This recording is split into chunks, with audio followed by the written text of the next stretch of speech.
Hello everyone and a very warm welcome to the stream. So the purpose of the stream will be so that you guys can also participate in the conversation. I'm always sitting here talking and everyone's listening, but I really want to hear from you guys as well. So I decided to put in this initiative so that you guys can actually call in and join the conversation. But before we start with that, and before I show you how you can do that, I just quickly want to tell you tomorrow night at the same time, I see Kevin is here in the chat already. I'm talking to Kevin. Kevin owns plastic factories and he is an entrepreneur that builds himself up from the ground. And his factories has been attacked by NUMSA union workers, and they've in effect destroyed these factories, and the mainstream media did not report on any of this. So tomorrow morning I will be releasing a short video to tell you exactly what happened there, and then tomorrow night at 6 you guys will be able to watch him tell the whole story in a stream like this one. So the call-in, how it will work. As you can see, this is the Discord. So you guys will be joining the Discord. The Discord's link is in the description.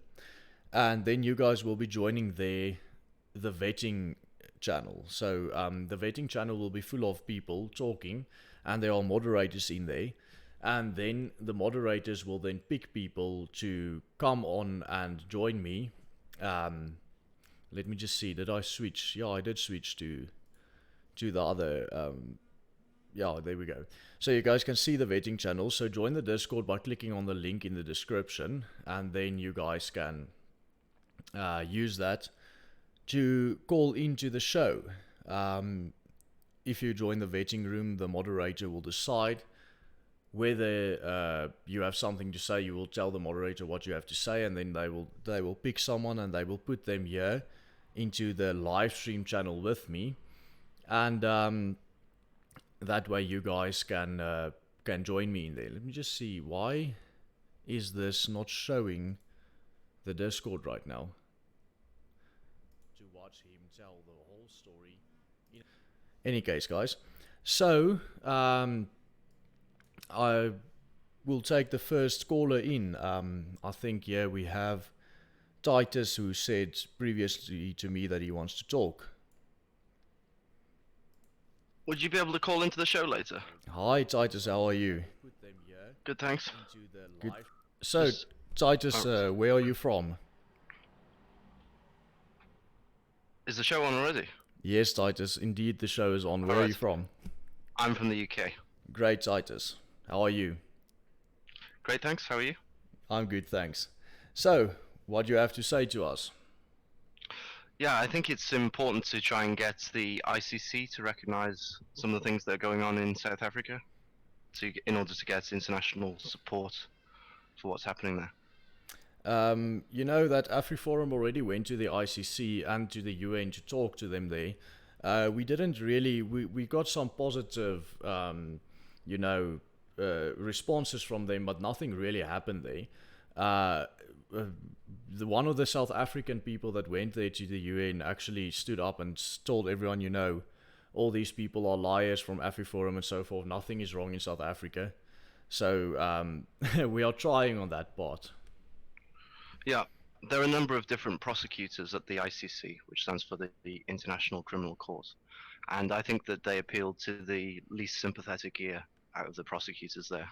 I think there are more senior prosecutors that would be far more interested in doing something about the situation there.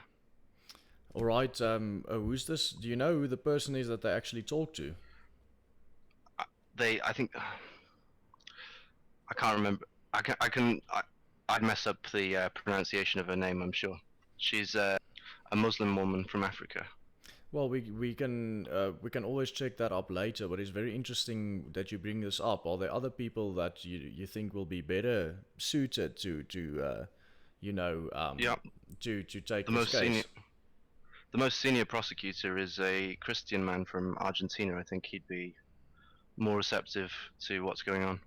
That's very interesting. I actually have quite a few friends that work at AfriForum and that are higher up in AfriForum. I can actually talk to them and ask them about it. It will be very interesting to hear their opinion on this. Um, so yeah, that's something that we can definitely talk about. Great. Yeah. Any case, so I think we'll be taking our next caller, Titus. Put you back there in the waiting room, and you can tell the next guy he can come up. Or do you have something else to say? That's it. I'll pop through and sort out the next caller. All See right. you in a moment. Thank you very much, Titus. It's great to see so many people watching the call-in show. Do you guys enjoy it so far? Do you guys enjoy the concept? Let me know there in the live chat if you enjoy it. Tell me. So we'll be waiting here for the next caller to come up. When they send him in. Ah, Victor, how are you? Victor, you just muted yourself. You need to unmute yourself so that we can hear you.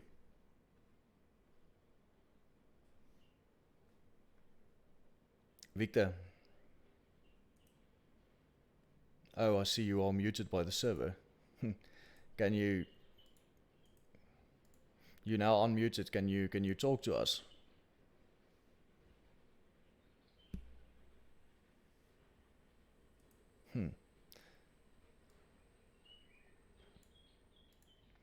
It's very interesting. Why is he muted all the time? I'm unmute him all the time, but then he just gets muted again.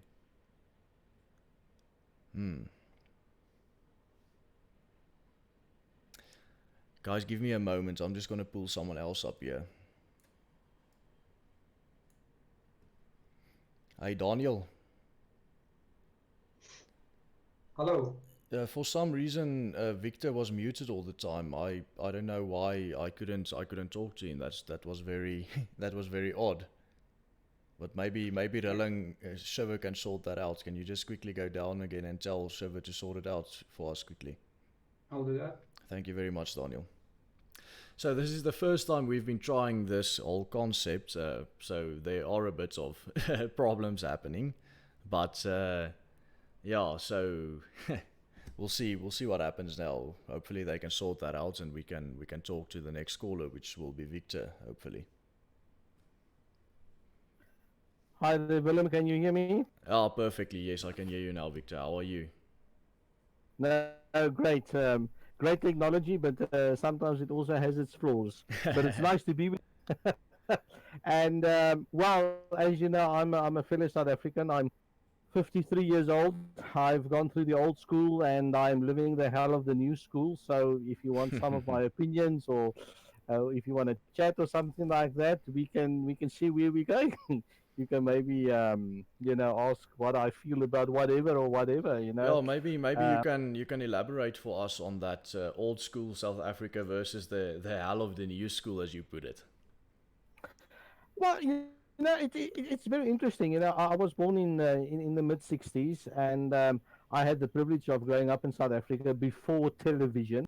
I remember when TV came out. It was in 1976. It was a big thing, and for us, it was great because my dad had the finances to buy TV, and suddenly all the family came to visit us.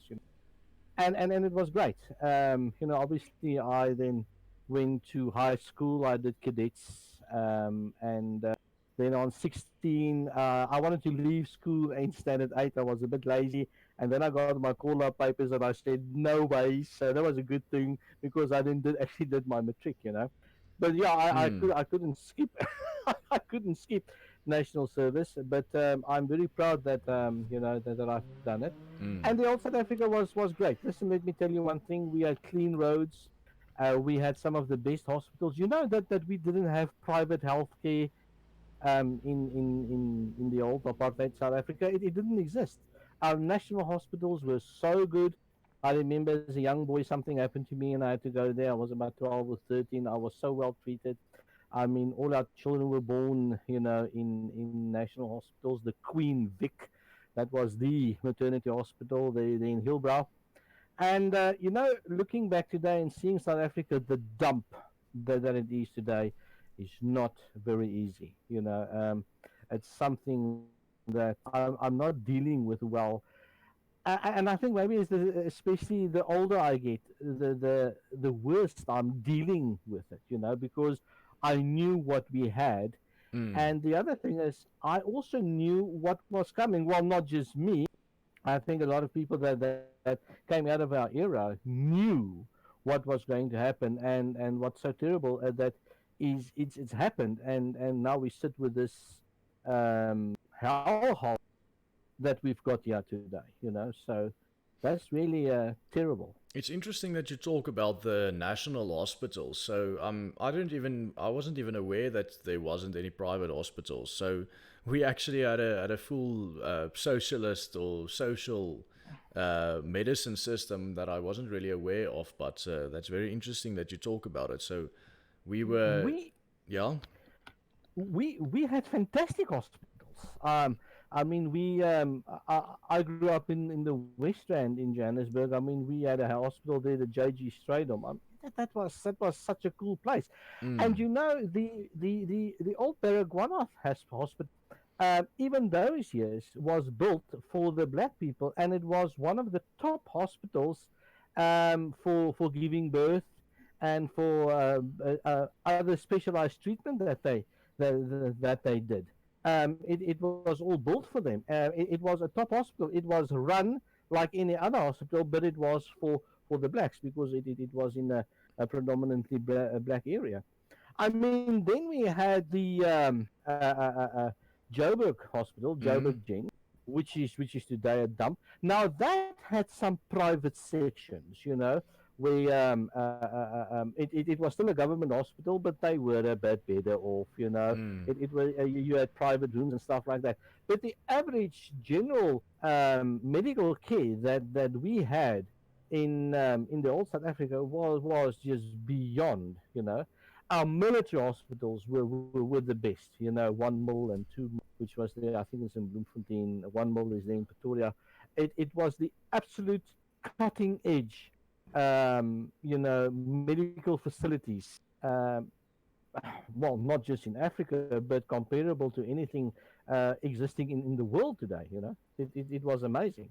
That's actually something that Julius Malema actually mentioned at a rally. He was attacking the ANC. Of course, he will say very different things when he's attacking the ANC than when he's attacking white people in general. And he said that, the current government is failing the black people because in his little hometown where he grew up somewhere, they actually had a fully operational running clinic in there.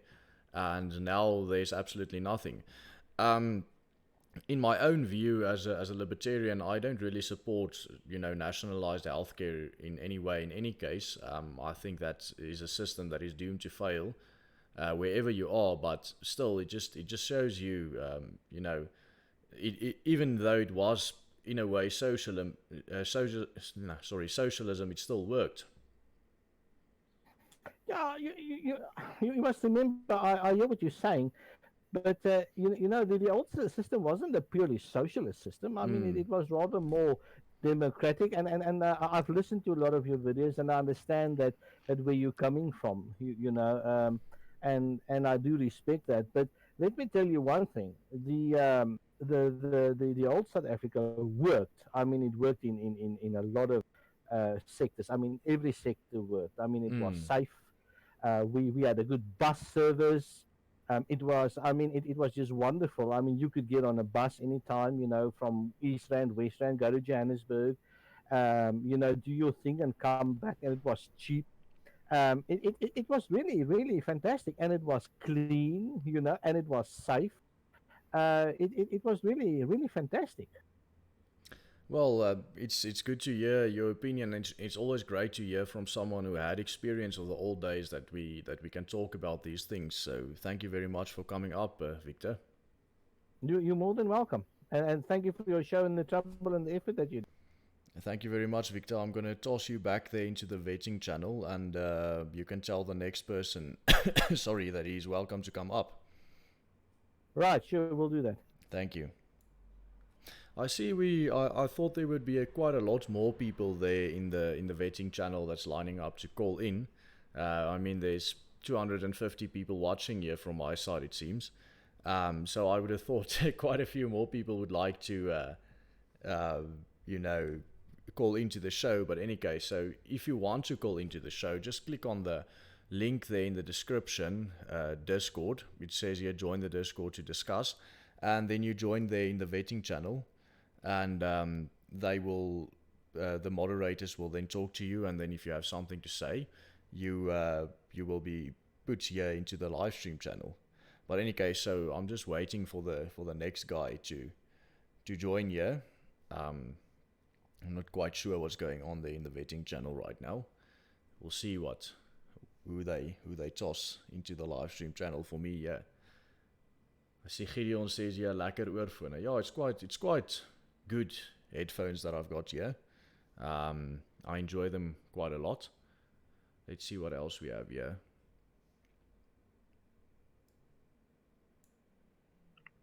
Wat gaan hier aan? Why are you not sending me anyone up to call in? Daniel? Yeah. Why are you not sending someone up for me to join the live stream channel? Nobody's volunteering. I think they're afraid.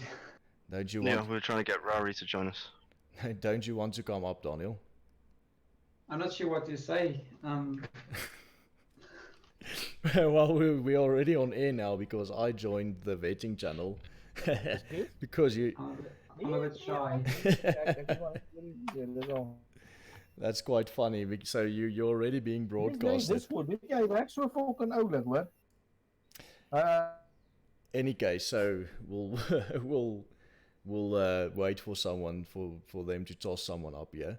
Yeah. So how you join into the chat? You click on join the Discord there in the description, just underneath my name, and then, as I said, you will join there at the vetting part, and then they will toss someone up to call in. Hopefully. Well, it seems like people are quite shy. I thought that that a lot more people would be interested in joining.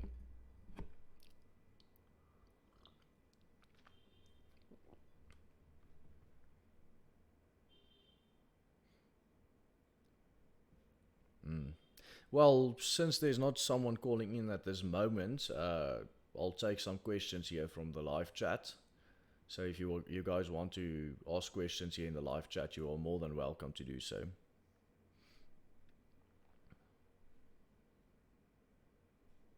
Is there such a thing as white monopoly? That's actually a very interesting term that was being invented by Bell Pottinger. It's a propaganda company, you can say, from the UK. And they invented this as a tool for, you can say, the EFF or the more radical part of the ANC to push a more, socialist / communist narrative on the people in for them to be able to be more populist and gain more voters in that way. Oh yeah, I see Caracal says I should talk about my up-and-coming debate. So there's this small group on Twitter and Facebook called Busting the Myth of White Genocide in South Africa. And what they essentially do is they just straw man everyone. And by saying because we speak up against farm murders, we are pushing this narrative that there is a white genocide going on in South Africa. Which I don't think, or I know that nobody is saying this.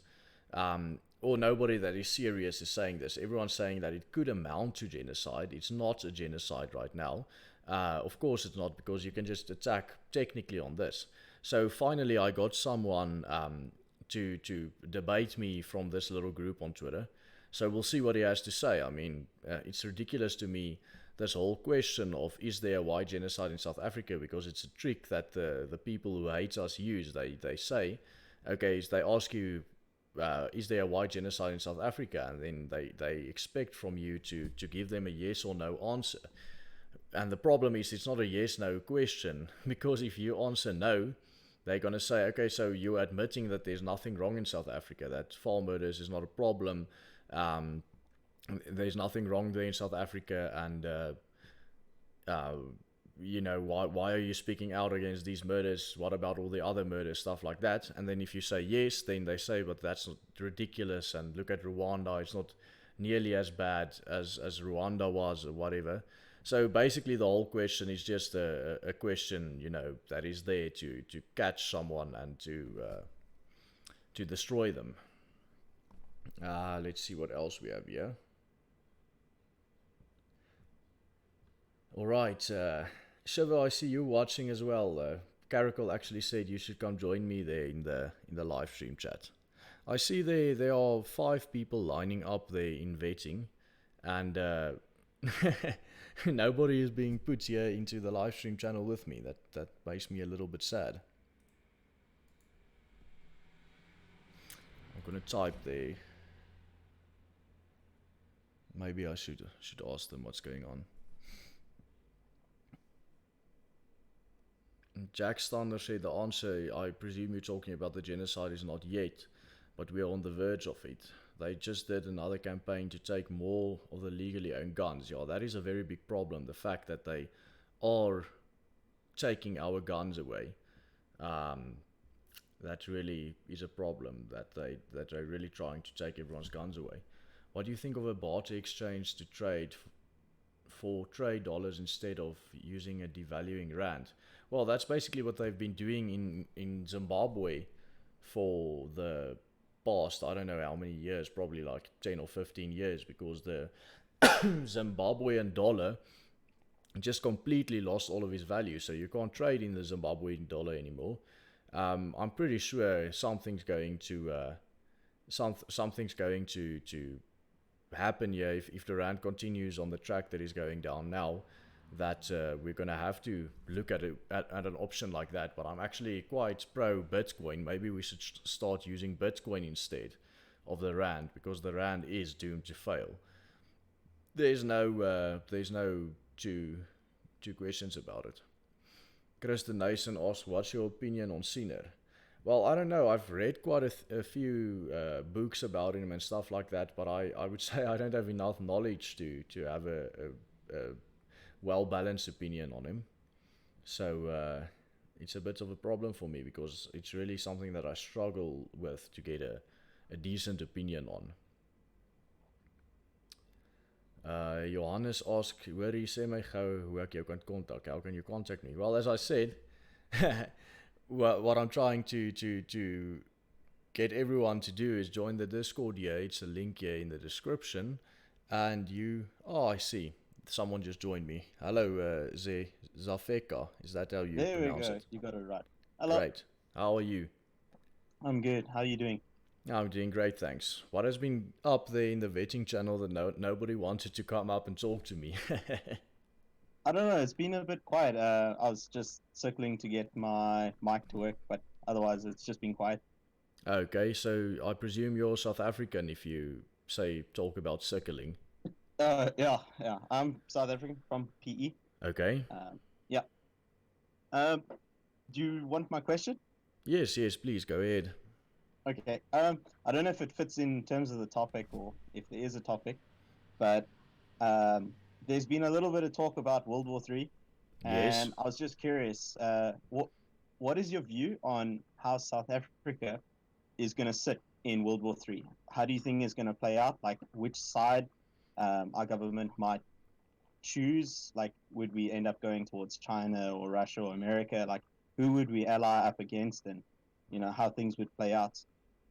Well, I think the first thing that's going to happen if there's a World War III is that all the Western countries that are sending millions of dollars to us, that are, sending all of this foreign aid to us, are going to stop sending foreign aid, because they won't be able to afford the foreign aid anymore, because it's going to cripple them, to send a lot of their own money to another country, that basically does nothing with it.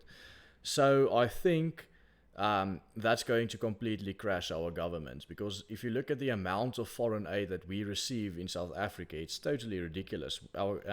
We are totally dependent on our foreign aid, because even with the foreign aid that we are receiving, we are not making any profit in any of our state-owned enterprises that I'm aware of.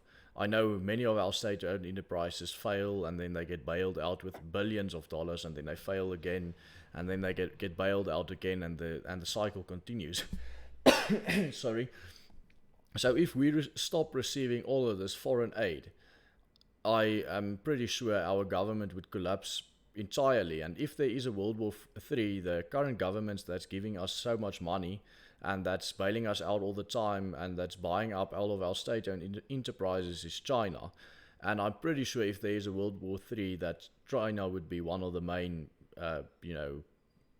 countries that would be in the World War III. So I think they would probably not be able to send us a lot of money anymore.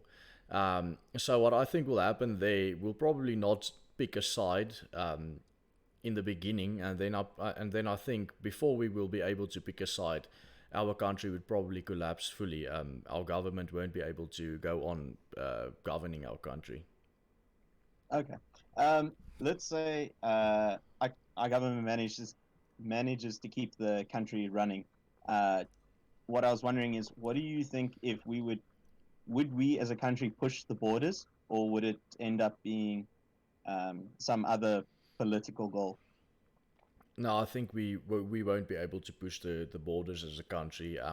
I think there will be the revolution that Malema is talking about all the time, the unled revolution that will happen because the black people will just rise up against their quote unquote white oppressors. I think in such a case that will probably, we're talking 100% hypothetical here. If something like that happens, I think that's probably the biggest chance of something that will happen will be this revolution. But I'm not hoping for anything like that. I think that will be devastating for South Africa. Okay. And then, not including South Africa, what do you think about the other countries? How things would pan out for them in World War III? I don't know. If there is a World War III, I don't even know who will fight or who will start the fight or against whom it will be. There's a lot of hypothetical options, but it's really geopolitics is like nobody ever knows what's going to happen.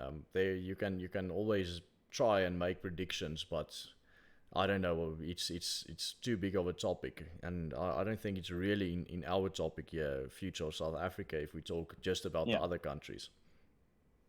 No, awesome. Answered my question quite nicely. All right, thank you very much for coming up. I'm going to put you there back into the vetting channel. You can tell the next person to come up, and if there's not a next person, tell Shiver or Rilling he should come up. All right. All right. Thank you, Cheers, Vet. Cheers.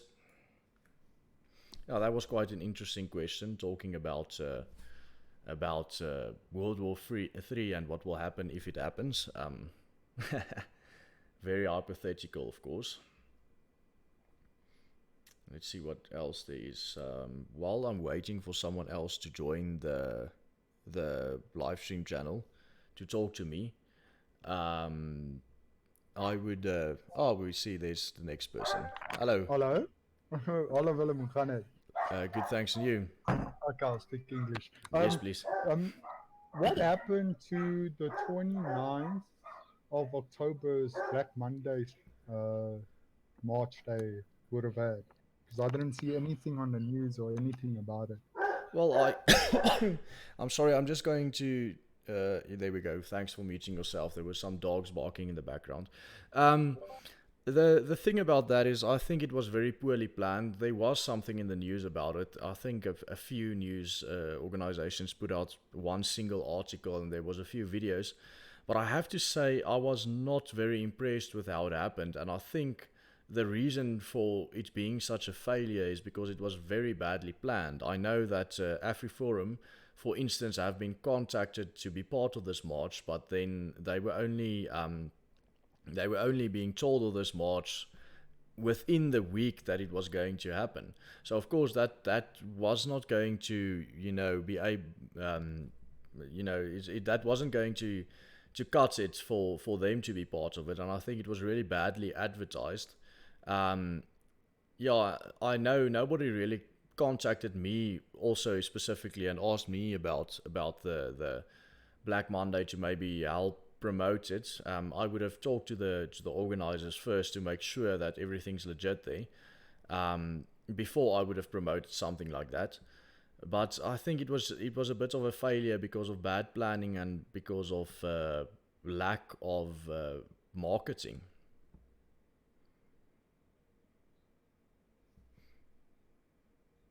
Well, I see you already left the live stream chat here. So yeah. Hello, the Jet.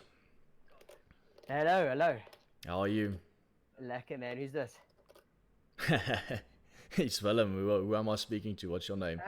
Am I on with you? Yes, you're on with me now. You're on air.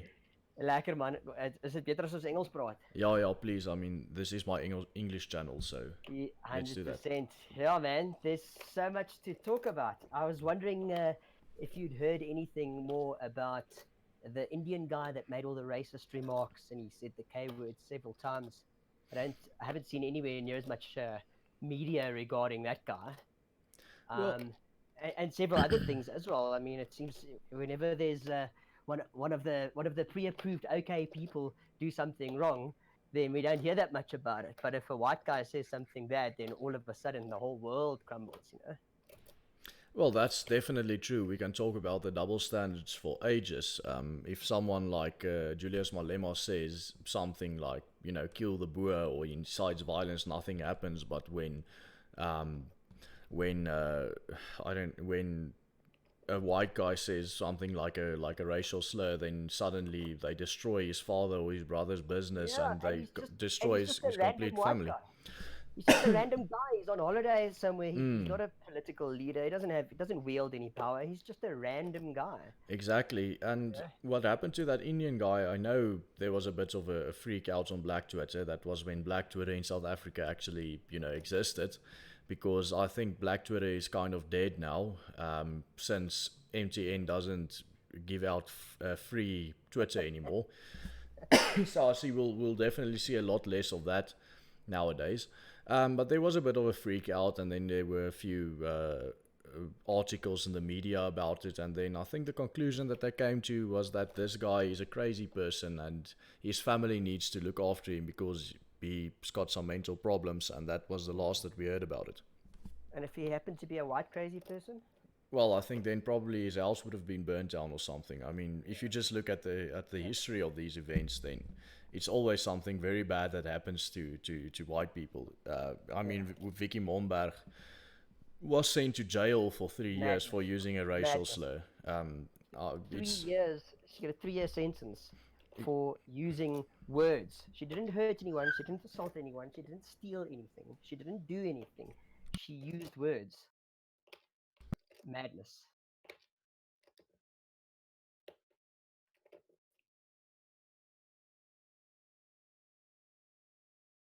Hello? Sorry, my mic was off. I think it's a total destruction of free speech. It's absolutely. It's ridiculous. I mean, that is the very basis of kind of Western civilization, is the idea that you get to express yourself any way you want, and as long as you do no harm, you get to say whatever you want. Yeah, and what is free speech if it doesn't run the risk of offending? Then it isn't free speech. And to be quite honest with you, what harm did Vicky Momberg do to anyone by using racial slurs? Exactly. I mean, did someone get cancer because she used the racial slur? It's ridiculous. Exactly. It's mad. And have you heard anything about Malusi Gigaba and his video? Yeah, of course. I think all of us in South Africa have heard about his sexting videos that were leaked. And repercussions? Have you heard anything? No, nothing. There's no repercussions. He didn't step down. But if he had to step down, that would definitely not have been the reason for him to step down. I mean, there's so much more that he did that's so much worse. Reasons for him to have stepped down. So that's ridiculous. So tell us, what do you think, Willem, about our progress, the Western world's progress? It's been stunted. The last 30 or 40 years has been taken over, at least academia, and the kind of pop culture has been taken over by the liberals and the left wing. Well, the extreme left, one would say, because it's more cultural Marxist than anything else. But you know, the center has shifted so far left that, you know, just normal left now is quite extreme, you know. Exactly. The Overton window has shifted so far to the left. I think it reached its peak in probably in 2012, between 2008 and 2012. Sorry, worldwide. I'm pretty sure that that it will. Well, I've been seeing the facts that it's swinging very far to the right again, or not very far, Hey, but quickly to the right again, all over. all eh? over Europe and Geert so forth. Wilders, Marine Le Pen, Mm, Donald Trump. Who's this guy in Brazil now? Bolsonaro. Bolsonaro, everything. Yeah, you just see the rise of right-wing politics. And you know, the amazing thing is, I mean, if I look at myself, I'm 32 years old. I heard the other day you had a chat with Caracal, and he actually said it perfectly that he's been quite a dead center guy his whole life. Yeah, I did that test, the same test that Sargon did, that you know where you fit on the spectrum, and it actually put me dead center. You know, I'm a libertarian. I'm a deep anti-authoritarian or libertarian, but dead center. But this, because it's shifted so far, I know so many people now that think I'm a Nazi and I'm this hardcore right-wing white nationalist crazy guy, you know, and I'm not at all. I just feel like I want to speak the truth and I want to have an opinion and not be persecuted for it. You know what happened was the media has been calling everyone a Nazi or a fascist or far right, everyone who disagrees with you know the stances of Chairman Mao, and you know they didn't achieve anything doing that except by giving actual far right people a lot more legitimacy. I mean, at first they called Donald Trump a Nazi all the time on the campaign trail, and then America elected him. So what does that say about Nazism, about National Socialism? Very popular, isn't it? Exactly, the leader of the free world, although is now a National Socialist according to the media. It's totally ridiculous. Yeah. Thanks for coming up, the Jet. I see there's quite a few people, you know, waiting to come up. Willem, So thanks so much for all your efforts, bro. I've been following you the whole way. You keep it up, man. great, thank you very much for coming up. I'm going to put you back there into waiting, and then you'll tell them the next guy can come up. Lekker, cheers, bro. Cheers, man. Lekker. Yeah, was quite an interesting topic to talk about. The whole fact that the world is shifting to the right now. It has been shifting to the left all this time, but we'll see a lot more of that in the future. I see Scope is now in the channel. Hello, Scope. How are you? You are unfortunately muted. Following you quite a bit, and I must say a bit of an admirer.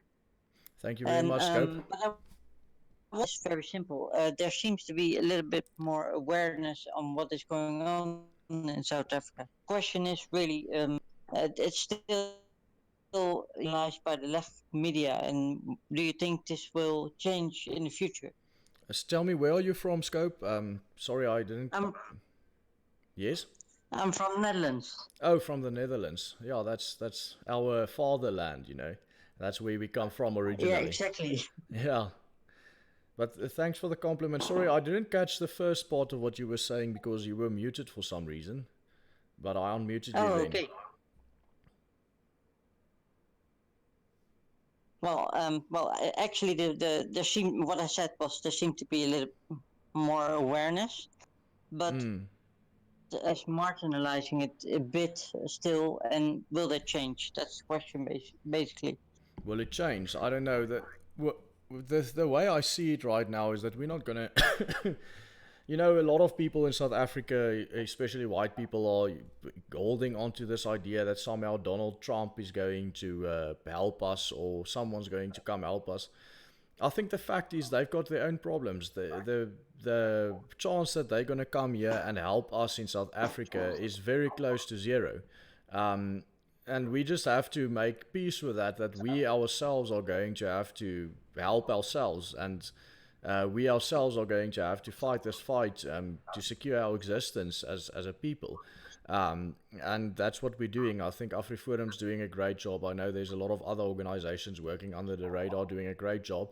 But I'm positive that we will be able to fight this off and to come out alive on the other side. We've been through worse. We've been as a people, we've fought against the empire that the sun never sets on, and in the first Anglo-Boer War we actually won the war, and it was the first time in more than a century that anyone has won a war against Great Britain. And then unfortunately they came back and they fought quite dirty, and they had the whole scorched earth policy where they basically fought against our women and children and put them in concentration camps. And of course, we couldn't win that war. So, and we've been through that. We've been through a lot worse than what's happening now. Not that what's happening now is great for us, but we'll definitely come out on the other side. Yeah, yeah. I guess so. So you're not expecting much from the international. Yeah, well, we're not expecting much because we didn't see much results from anyone in the international community. True, I suppose.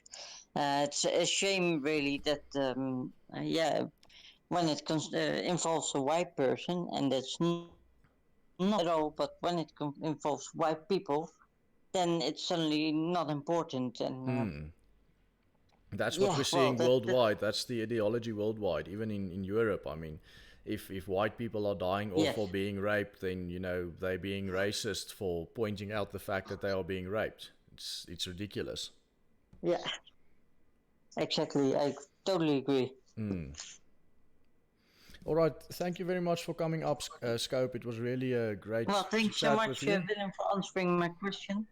I'm gonna put you back there into the vetting channel, and then you can tell the guys there, the next guy is welcome to come up. Thank you very much. Will do. Oh, that's quite interesting. I really enjoy the fact that there are so many people from the Netherlands tuning into my show. It's always great to hear from the fatherland. It's always great to know we have support in the fatherland, but as I said, our people must accept the fact that we're not going to get help from the outside, probably. Hello, Crypto Fluff, how are you? Can you hear me? Yes, I can hear you perfectly. Good, man. How's it going? It's going well, thank you. Where are you from? I'm from Johannesburg. Okay. Rainy here, so the last time I did this, my power went out. So hopefully it doesn't go out while I'm talking to you. Hopefully not. I've actually just got one question. It's more of a personal question than anything else. Yes. My whole family is Afrikaans. I've got an Afrikaans surname. My dad is Afrikaans. Everybody, like I said, my whole family is Afrikaans. Now, my dad married an English woman who couldn't speak a single word of Afrikaans. So I ended up learning English instead of Afrikaans as a child. Yes. I've got an Afrikaans surname. I've got an Afrikaans background. I've got everything. The thing is, I struggle to speak Afrikaans. I understand it. I can speak with you. I can communicate with you easily if you speak to me in Afrikaans, but I can't speak it properly back. I sound like one of those seriously English guys when I try to speak Afrikaans. Now, my question is, does that make me not Afrikaans, or does that make me English? Now, because, I don't know, ethnic background, or can you call me an Afrikaner? I don't understand. Well, I think if you look at genetics from your background, English and Afrikaners are very, very close together. I mean, we are both Saxons. If you look at England was basically a Celtic or Celtic country, and it was completely overrun by the Saxons, and the Saxons basically sorry about that, conquered all of England, and then another part of England called Normandy was then conquered by the Franks, who were basically the fathers of the French people. And the Saxons were actually people that came from, of course, Saxony, but also Frisia, or Friesland, as it's called in the Netherlands right now. So Afrikaners are basically a mix of Germanic tribes like the Saxons and the Frisians and the Dutch and also the French. And basically the English are exactly the same, and that's genetically. So we are very close to each other ethnically and genetically. So that part, I would say, it's basically the same. So my question would be for you is, who do you culturally feel at home with? Do you feel at home with the English people culturally, or do you feel at home with Afrikaans people culturally? Who do you culturally connect with? Who do you see yourself with? I think that's the only one who can answer that question. Well, I can honestly say, because I integrate well with both sides. I mean, I don't know, like it's very difficult for me to say. Like if if there was a thing where I don't know, just hypothetically say the Americans said, okay, no, we're going to have all Afrikaans people come over because of this thing in SA, and would I be able to say, well, I'm Afrikaans? I'm just hypothetically speaking. I don't know. You tell me. Are you Afrikaans? I think what's the word now? I can mix well and very easily with Afrikaans people. In fact, I've got an Afrikaans girlfriend, and I mix easily with her family. So I would say yes. I just need to learn the language, and trust me, I am trying. It's just I find it quite difficult. Sorry, I'm just coughing all the time because I'm a little bit sick. The That's thing all is, right, someone's actually been asking here in the live chat what my thoughts on Sinner van Rensburg are, and I told him I don't know. It's a very difficult topic. He's a very complex historical figure in the Boer history. But one of the things that he actually said that in the times when we are going to struggle, there will be people with beards like Boers or baarde soos boere, but with hearts like Englishmen. And then he said there will be people with soft baby faces like Englishmen, but with hearts like Boers. So that's very metaphorically speaking, but it's just something that you might take into consideration when you think about these things. Yeah. Well, I'll be honest with you. I said to my girlfriend the one day, I said, you know what? Because having an English mother, obviously there's an English side to her family. And I said to my girlfriend, I was like, you know what? If shit hit the fan and I had to fight for this country, you can believe me, I will fight to die, and I will protect my people. I'd like to move out of the country, but if it came to it, I would fight. I wouldn't just hide and whatever else. I'd fight for my people. Oh, that's So I think, very noble, thing to say. But anyway, hopefully it doesn't come to that. Well, yeah, thank you very much for coming up, Crypto Fluff. I'm going to put you back there into the vetting room, and then you can tell the next guy is welcome to come up. Fantastic. Thanks, man. Have a good one. Thank you. You too. Thanks for coming up. Yeah, that was a very interesting conversation. I think because we live in a very, integrated society now between English and Afrikaans people, there were quite a few you can almost say mixed marriages, so that can be quite a thing for some people. Hello, Yaku. Hi, Willem. Yes, how are you? Good, and you? No, I can't complain. So, yeah, I see we're talking about this future of South Africa today.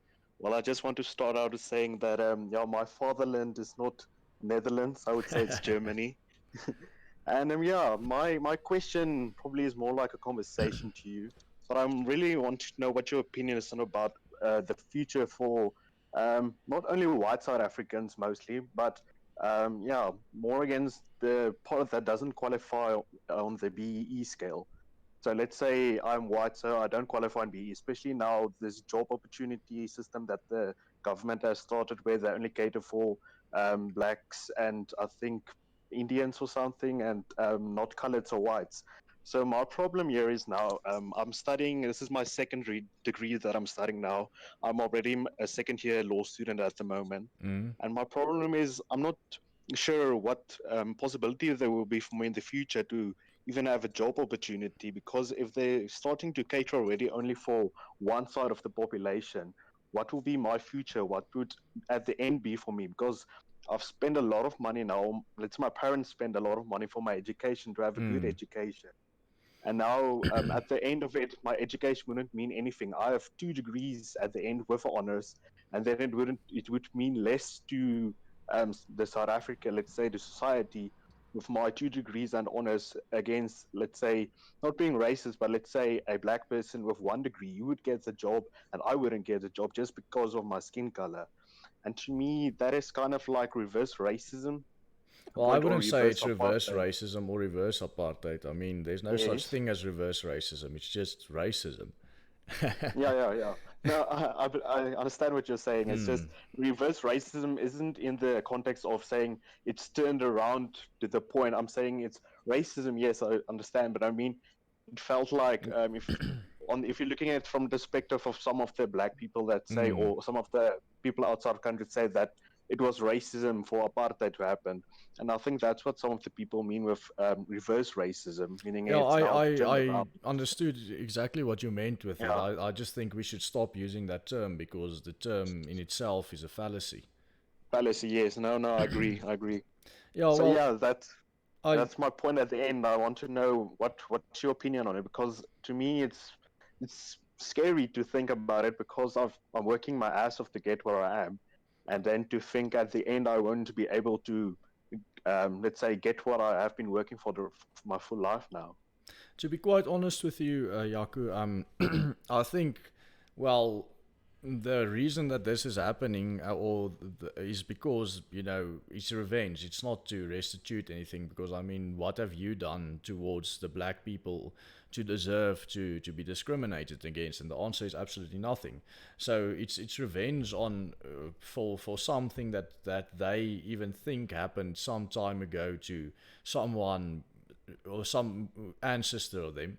And the problem with that is it's not going to stop. So the only thing that we can do is to fight back in an economic sense. We need to form our own communities. We need to form our own organizations that specifically help Afrikaans people to get jobs, and not even to get jobs. I don't like saying people should get jobs, because I don't believe in that anyone should help you get a job. I believe you should make something from the knowledge that you got from university. I am much more a supporter of entrepreneurship and you working for yourself and making an income for yourself than relying on some company to give you a job.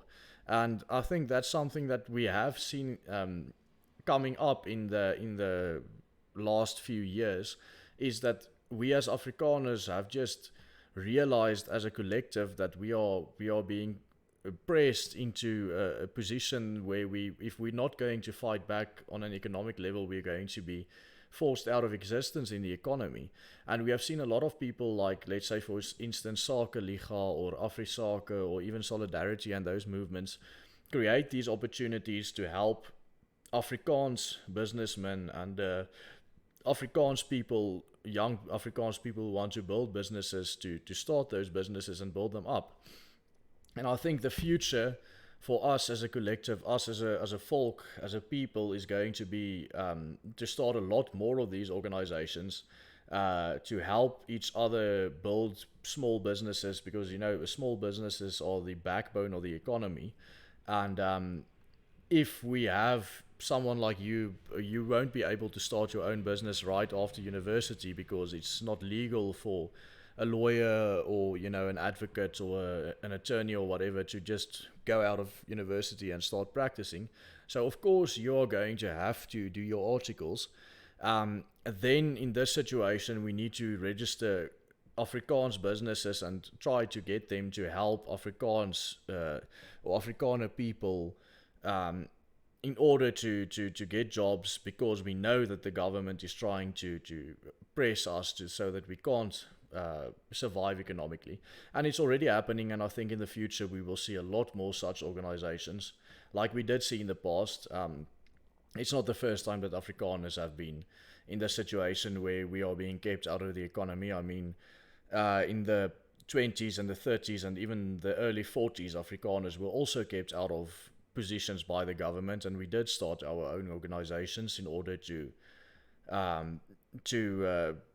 help ourselves build our own businesses, and we have been extremely successful in that, and I think we'll be extremely successful again when we start making such organizations. Yes, well, I must agree with you. That is also. I'm sorry, your internet seems to cut out a bit.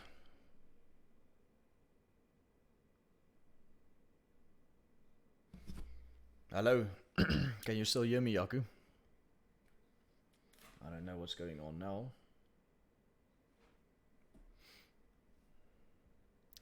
Seems like Yaku got out, so I'll be taking the next guy. But yeah, that's quite something that we need to talk about a lot in the future, is this fact that the state is trying to absolutely kill us economically. If you look at what's happening and how it's happening and so forth. Oh, I see Yaku's back.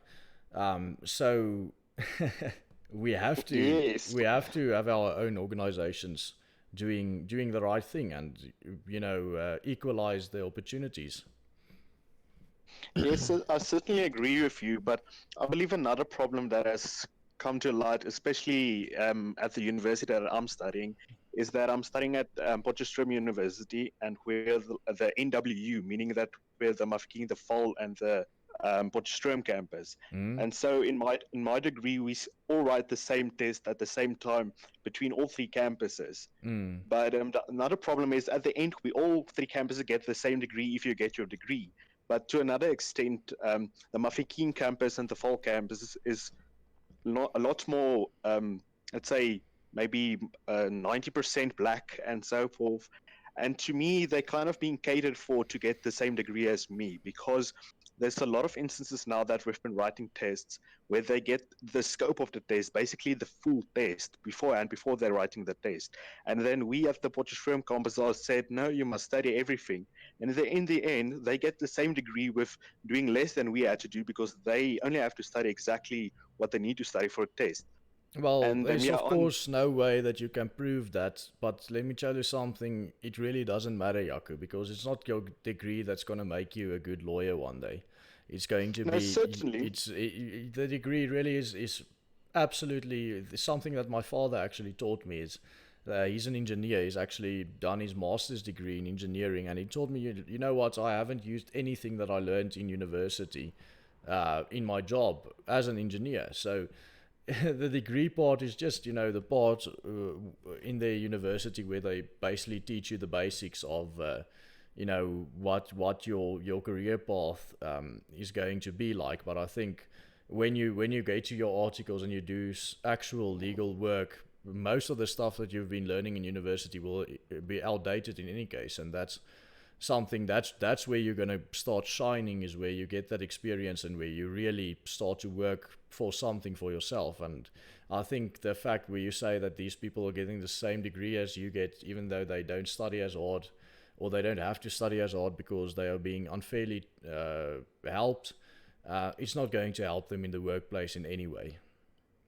No, certainly I agree with you, but the point that I'm trying to make is, in the end, we all get the same certificate, meaning that with that certificate, you have to go to, when you want to do your 2 years, your Zuma years that they are called. If you want to do that 2 years to become a lawyer, you have to hand in your certificate saying, yes, I've finished this degree, I did all the work that needed to be done, and yes, my degree. And then you have to compete with someone that has the same degree as yours, but they don't even know the quarter of the work, and they did quarter of the work to get the same degree as you. And in the end, because I'm white, I'm going to be disadvantaged already because on that. Now I'm being further disadvantaged against me because I'm white, and because we had to do the same degree, but he has a quarter of the knowledge that I have for that degree. Yeah, well, as I said, it's not going to help him one day in the workplace, and we know that there's this BEE and all this stuff that tries to keep us down, but the best thing that we can do is organize ourselves, stand up against it, help our own stand up against all this stuff by providing jobs and trying to provide jobs for people. And as I said, people like Solidarity and Sake Liga, AfriSake, these people are already doing that good work, and the more the merrier. More organizations that is being started, like you can almost call it guilds, that we as Afrikaners in this country, where we are being being economically killed by the state, if we have such organizations, we can even become stronger than the state. The state's BEE program will be nothing compared to the programs that we can start on our own. And from our history, we have seen that we are capable of starting these organizations, and all we should do is do it again, and we can stand up from it. Yes, I certainly agree. My other problem with that would only be it would cause more fight between, let's say, we're talking about an Afrikaans now. It would cause a lot more fighting between the Afrikaans-speaking people because it would mean less jobs availability between us. Because now you can't apply for a job where they want to cater for a black person or a colored person or Indian person. Now you can't apply for that job. Now you have to fight between another Afrikaans-speaking person because he's most probably white or not even white. Maybe he can be English, but now you have to fight between him and you to get that same job. Whereas if you could Well, have had a Jaco, state job or something, that's how the free market it works. It's always going to be you that fights amongst everyone else with the same qualifications and same career as you in order to come out at the top, and that's just going to be your career for the rest of your life. yeah, well, see, that's It's there's not the a and problem it's not a again. problem. It's really not a Yeah, problem. It's yeah, well, competition. my Competition is opinion good. there is that to me it's a problem because, like you've stated now, it's a free market. You have to fight, and now you can't say you have to fight against someone else. It's like you're having to fight barehand against someone that has a sword or a shield to fight against you.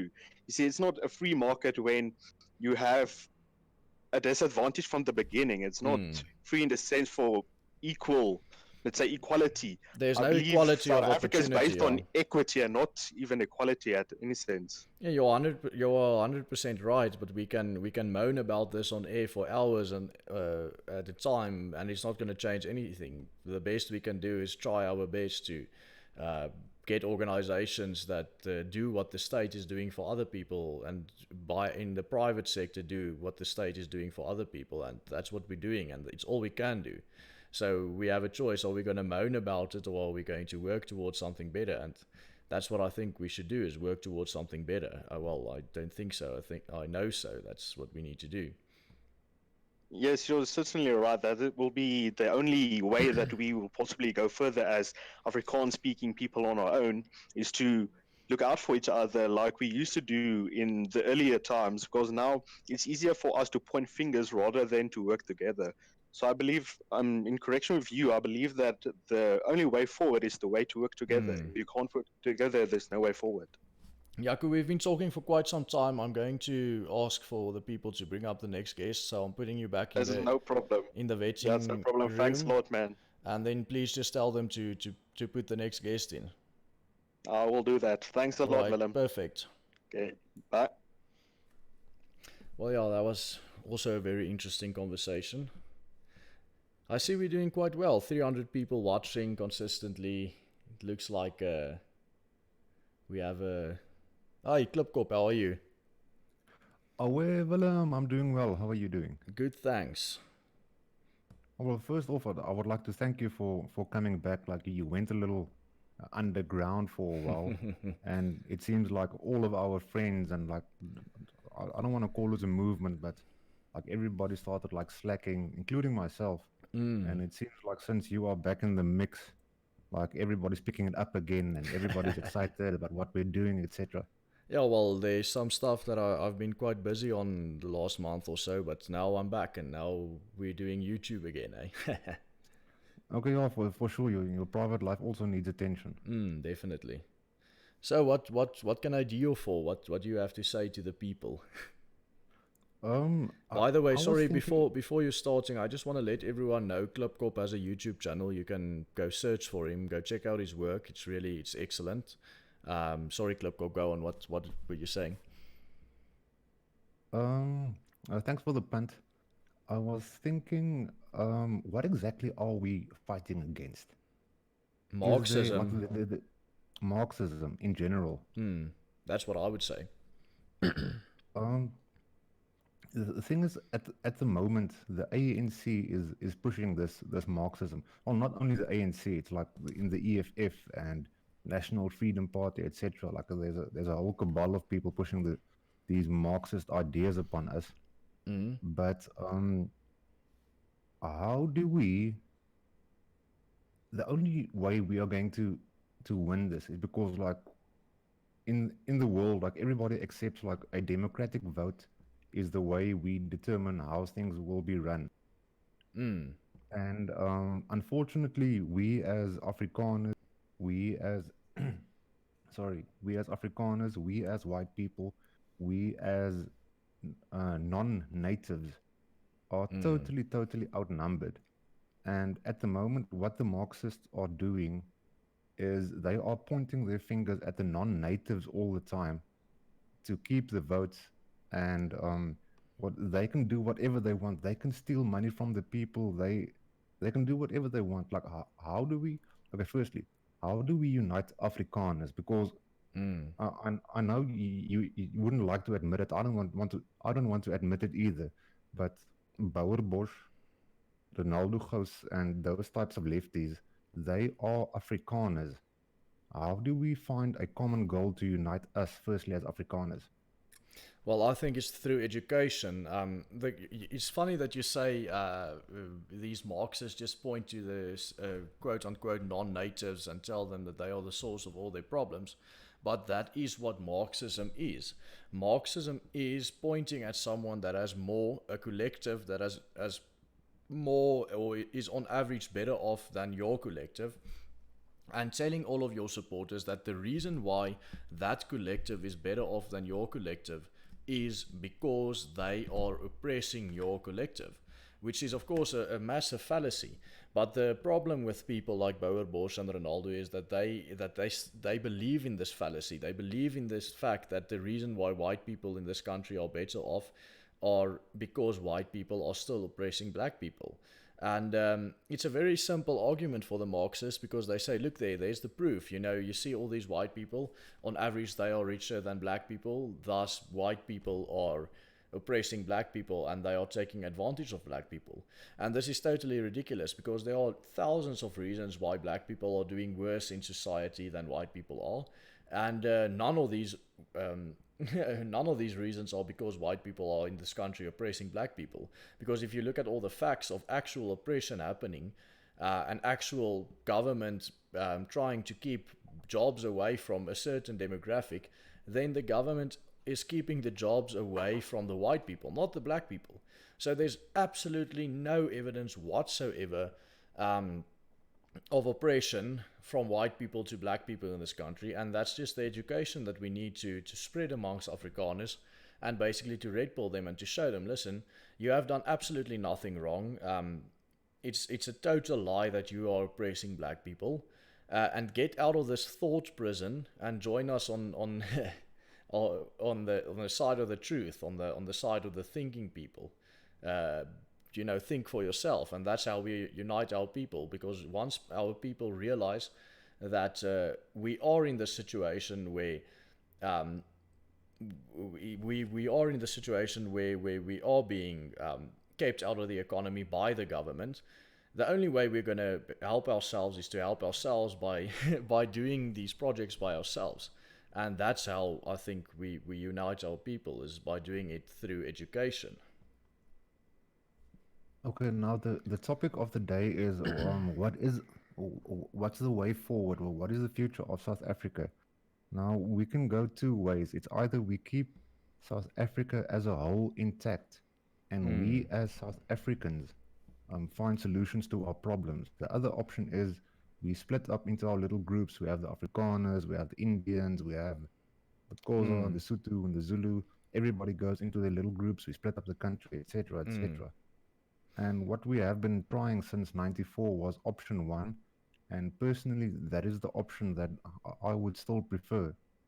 But the only way we can achieve that is through nationalism, but not through Afrikaner nationalism, or it must be South African nationalism, like they have in America. Like you are American first, and everybody, the black community, the Mexican community, the white community, everybody will always say like we are we are American first before we are anything else.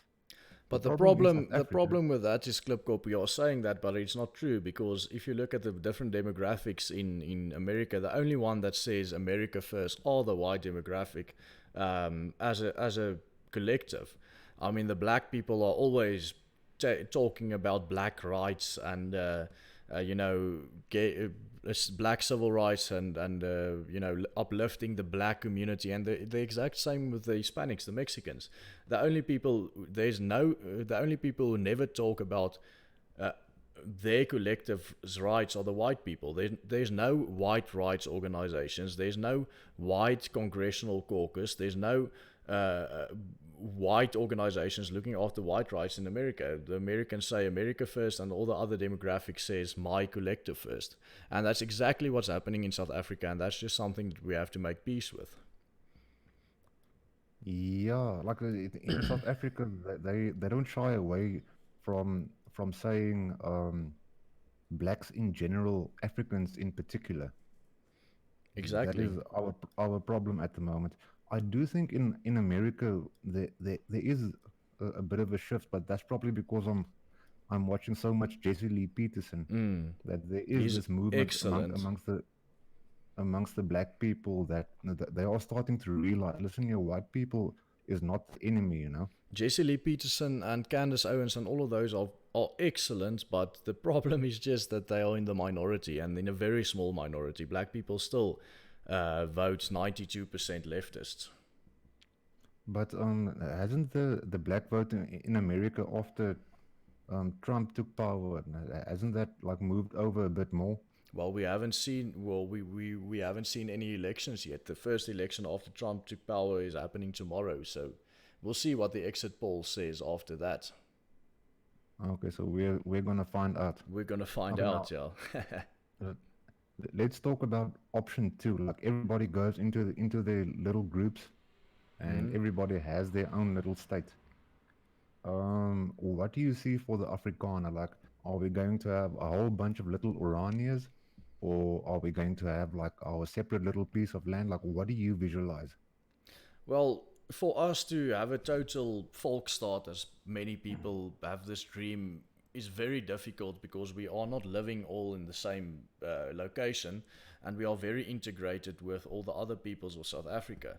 So I know Solidarity started this movement, the Ankerdorpe movement, where they identified the 30 towns where Afrikaners are not a majority, but where the majority of Afrikaners live, and they have this initiative to move all the Afrikaners to these 30 Ankerdorpe.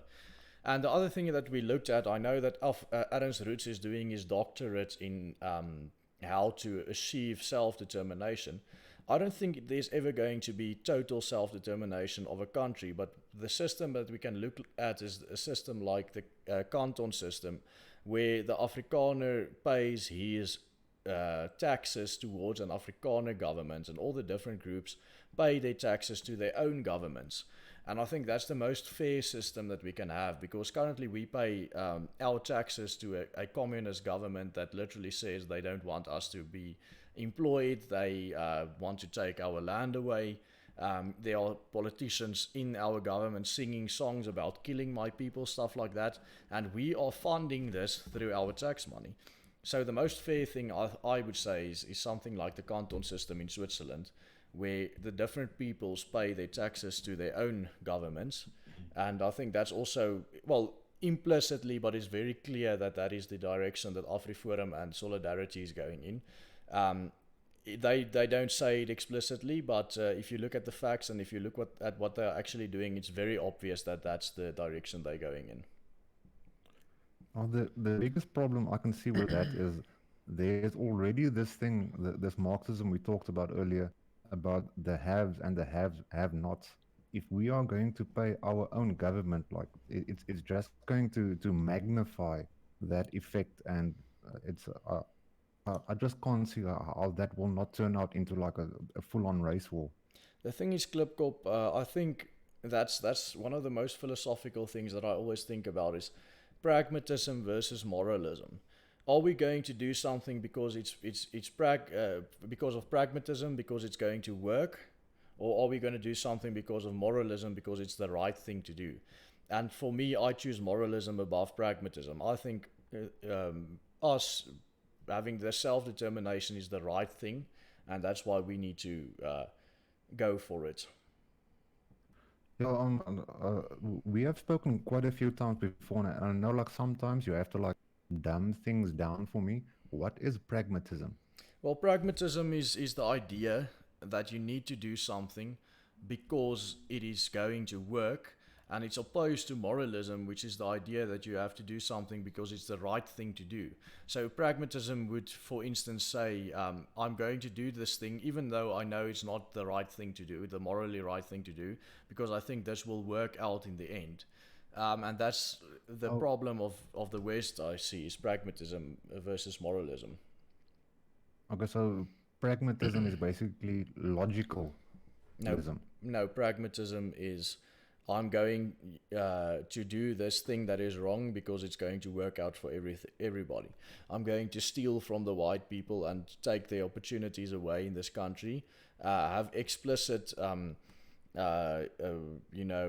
explicit systems in government where I keep white kids from having jobs. Because it's going to work. That's what pragmatism is. Moralism would be, I'm not going to do any of these things because it's the wrong thing to do. It's morally wrong. Even though it might not work out so well for me, it's still morally wrong. Okay, and then lastly, it's not really a question. It's more of a shout out. I see we gained a lot of support, especially in America and specifically from the Texans, etc., etc. And a lot of them have been asking, like, have you guys seen any difference? We are creating awareness on this side, and is it helping? The thing is, you spoke to a guy earlier, and you said the solution has to come from internally, and I agree with you 100%. Like, Donald Trump is not going to send in the Marines to come save us, etc., etc. Definitely not, yeah. But I know it is ANC policy. They talk about they talk about the balance of forces. They have the motive forces inside the ANC, and then they have the external forces. And one of the biggest external forces is what the international community, how they perceive the ANC. And I can definitely see in their rhetoric, like, for example, over the last few weeks, the ANC has completely shut up about this whole land expropriation thing. And I haven't heard anyone point their fingers at white people yet. So they are definitely noticing that the rest of the world is noticing. So I would just like to say thank you to the international community, and keep on talking about it. It has real world effect. Thank you very much for that, Klipkop, and it's always great to chat to you. I'm going to put you back there in the vetting room, and you can tell them to put the next guy in. Away. All right, thanks, man. Yeah, I'm not going to talk now. I'm just going to take a break for a minute, a breather, while we wait for the next person to be put in, yeah?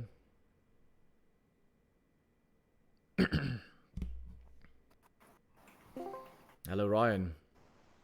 Hi, Willem. You can hear me, yeah? Yeah, perfectly. Thank you. That's great.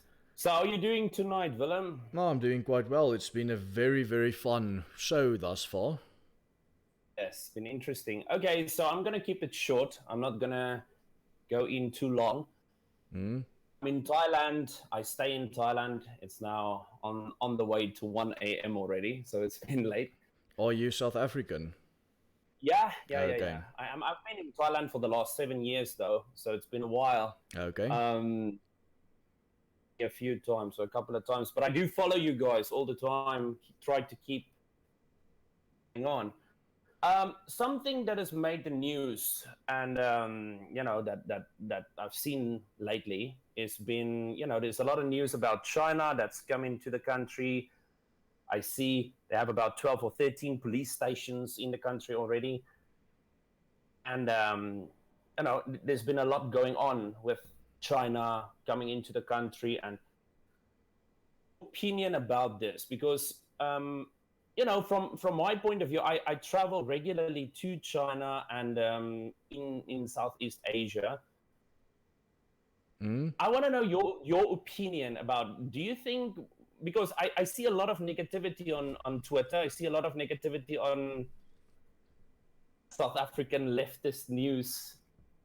In my opinion, it's not such a bad thing if you look at what's going on in South Africa right now. I mean, now is better than nothing.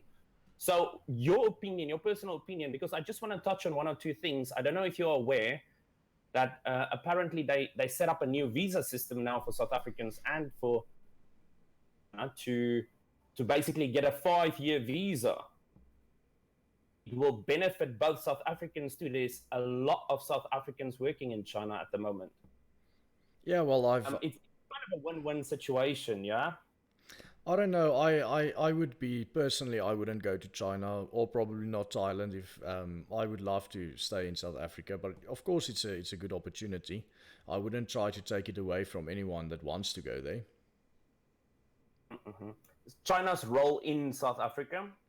What do you think about that? I think China is colonizing South Africa. China is pushing billions of dollars into South Africa, bailing out companies like Eskom, etc. The South African government will never be able to pay back all of that money. And when the South African government can't pay back that money, China is going to tell them, well, you have to give us something else in return then. And I think the thing that they are after in South Africa is our military ports. Especially ports like Simonstown, they probably after Richards Bay, Saldanha Bay, Port Elizabeth as well. Because if they control the ports in South Africa, they basically control the sea. And that is what China is after. Okay, so let's say, for example, this doesn't happen. What other alternatives do you think there could possibly be? If they don't push billions, the rand is going to drop. It's just going to drop further, and the economy is going to go. It can't. Well, it can go worse, but it's going. There's not a bright future. Yeah? No, so definitely not. There's no two cents about it that the country is economically going to fall through the floor, and China is just pushing a lot of money into this country because they know this.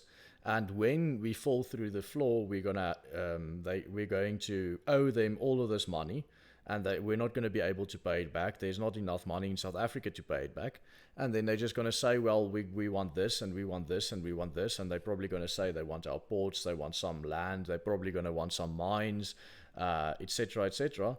And that's how they are colonizing South Africa. And we've seen this all across Africa. They've done it to Zimbabwe, they've done it to Tanzania, they've done it to Kenya, they've done it to especially Kenya, Nigeria, all over Africa. The Chinese have used this tactic to colonize countries, and they've been very successful all over Africa. And I don't see why they're not going to do it the exact same thing in South Africa. Yeah. The thing is, from what I've seen too, is, options are kind of running out for South Africa with the US, European countries, aids coming from these foreign countries. It's going to get less eventually with the things that, that's been said. I see Klipkop here says the same as they did in Sri Lanka, and that's 100% correct. They did that in Sri Lanka as well. I guess my main point would just be is it really that bad, as I don't see any other help coming into South Africa right now? Well, the Chinese are definitely not here to help. The Chinese are definitely here to exploit. And if you disagree with that, then just look at all the other African countries where they have quote unquote helps. Look at Zimbabwe, for example. They've exploited Zimbabwe so badly now already that it's undeniable that they are definitely in Africa to exploit the Africans. There's no way that you can even come close to denying this if you look at the facts. Okay, so what do you think is the government, I guess, if they know all of this and they still go ahead with it? Is it because they are that much in trouble and there's no way out? Or... Exactly. The government knows that if they don't get money right now, they're going to fall. They're going to collapse. And so they just procrastinating, or not procrastinating, what's uitstel? They just... I know. Yeah, they just put the inevitable further in the future. And buying time, yeah, basically buying time, but the inevitable will happen, and then then we're gonna have a problem. I guess if you also look at, this is my final point, if you look at who there are to get more depth from, what alternatives there are, who are we going to look at? So I don't really see much alternatives right now. But yeah, thanks. It's my first time on your channel, Willem. It's just been taking part. I'll join you guys again in the future, yeah? Thank you very much, Ryan. It was a pleasure to have you on. I'm going to put you there back into the vetting, and then you can tell the next guy to come up. Tell them I want Swaram Jia to come up. He's been trolling my channel for very long. I would like to know what his opinions are. I'll do that, man. Thanks. Speak soon. Yeah, that was very interesting. China is definitely a topic that we can talk about for days. And it's so obvious what they are doing here in South Africa.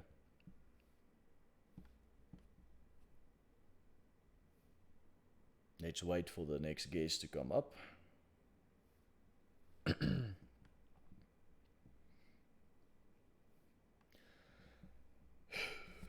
Sorry about that.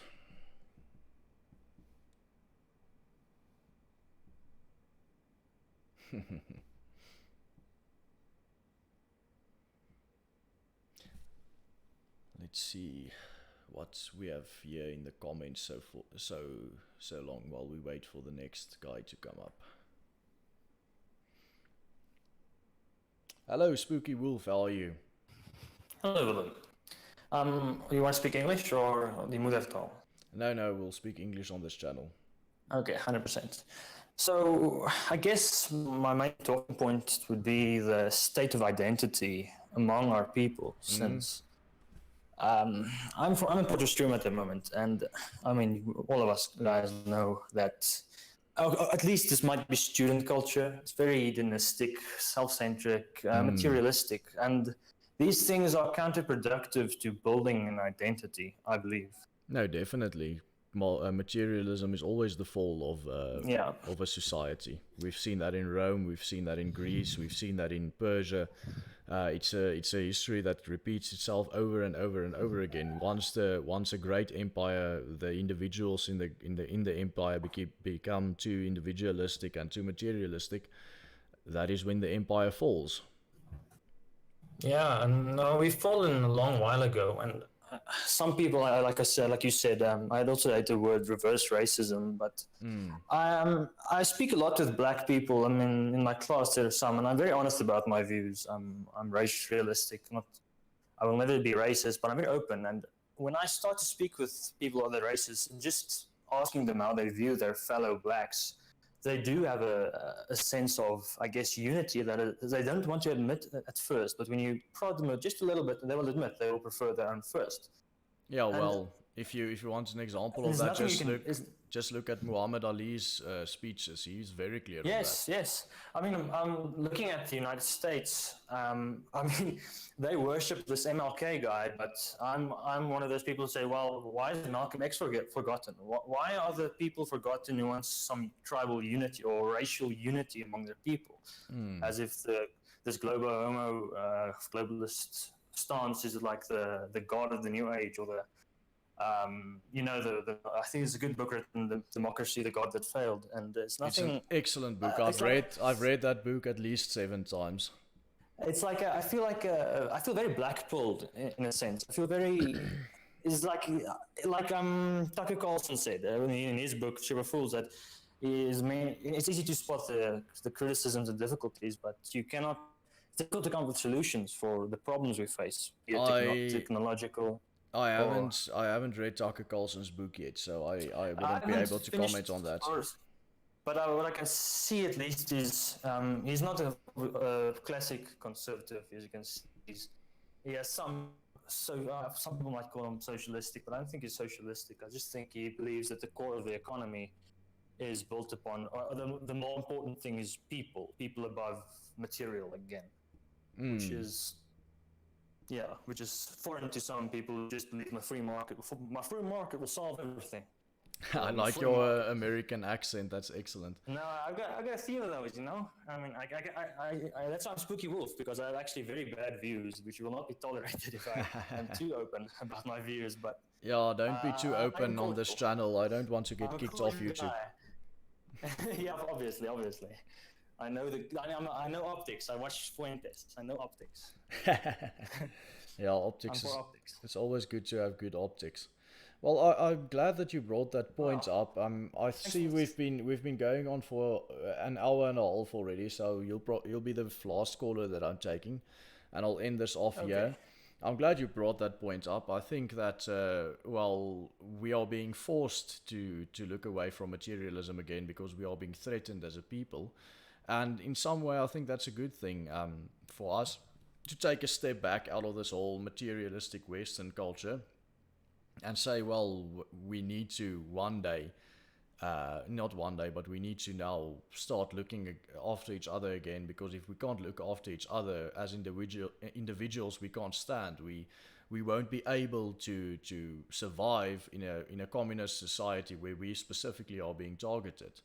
And we are being forced to do that, and I don't think that's necessarily a bad thing, because we are the ones that everything is being targeted at by the government. We are, I mean, Cyril Ramaphosa explicitly stated that he's going to expropriate white land. After he said he's going to expropriate land without compensation. And then the Zulu King said, no, but you can't take my land. And then Cyril told him, listen, don't worry, we're only taking the white land. We have seen and we have discussed that. We have discussed already on this program that government job scheme where white people are excluded. It's ridiculous. It's totally ridiculous. And we are being forced to start looking after our own again, like we did in the 30s and in the 20s, and that's going to happen. I see. It's the struggle of power. I mean, that's the problem. I mean, that we will not be allowed to, even though it's enshrined in Constitution. I know it is. We will not be allowed to, I guess, go our own way. I don't see it. It is in our Constitution, and I don't see how they can stop us doing something that is our constitutional right. And if they try to stop that, that's when we are going that's to. The problem. That's when it hits the fan. Exactly, and that's when even the international community will step in and say, listen, this is definitely not correct. And they do fear sanctions. At least they should. Exactly.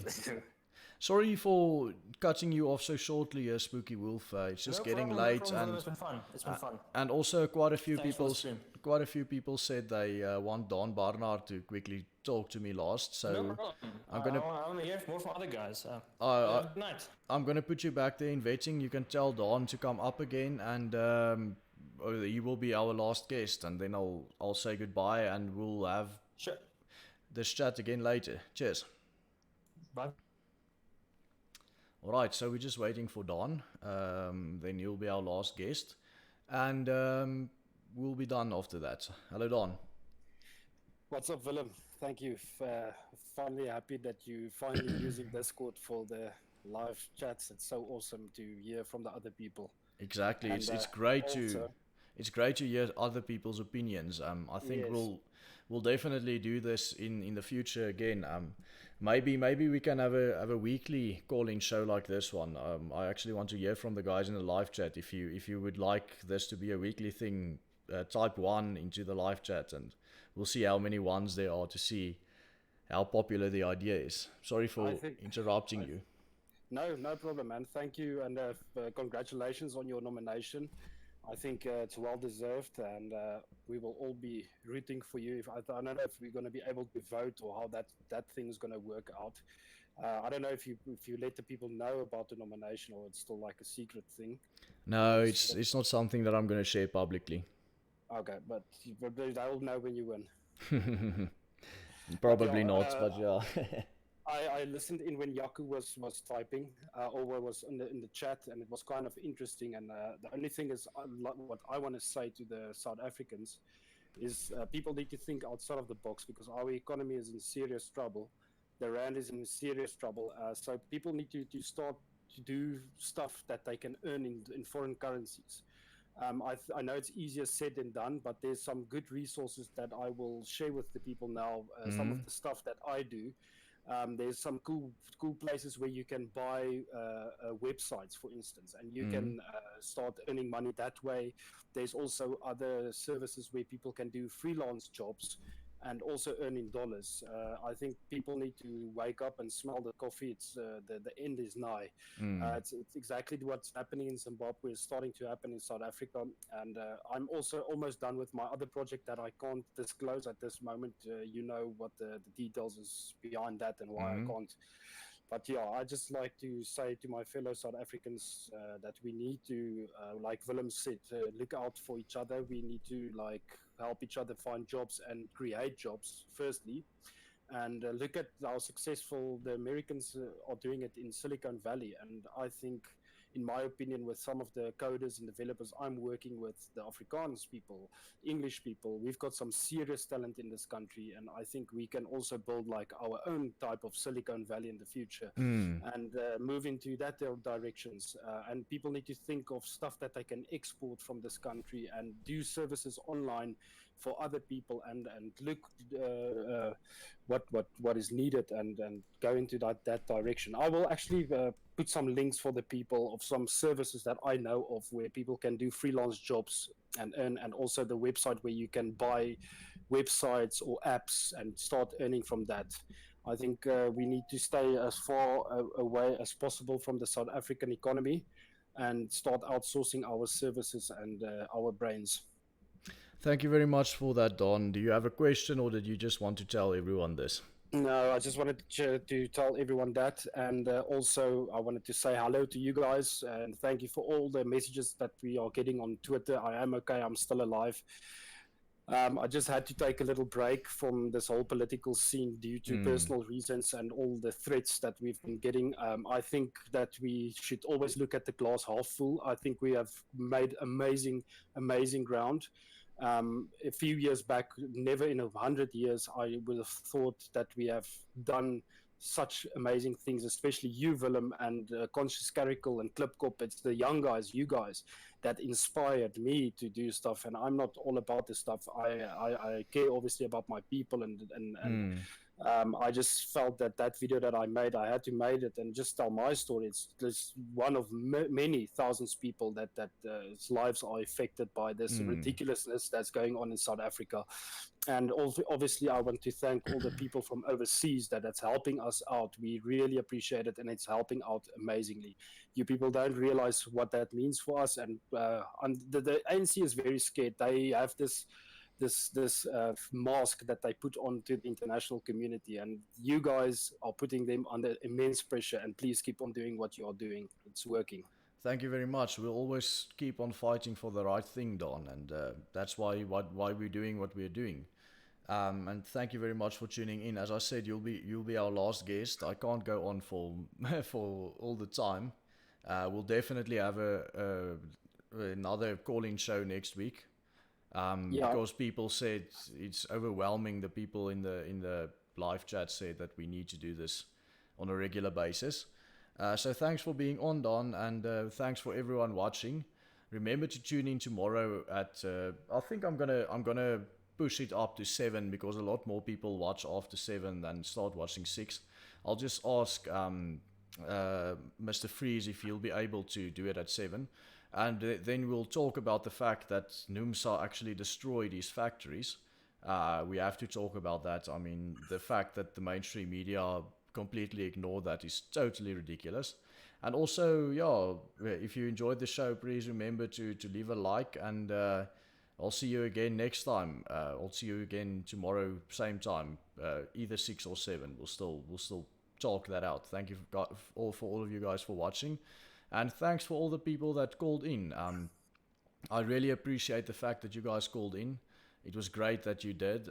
It's great to hear your stories and your opinions and everything.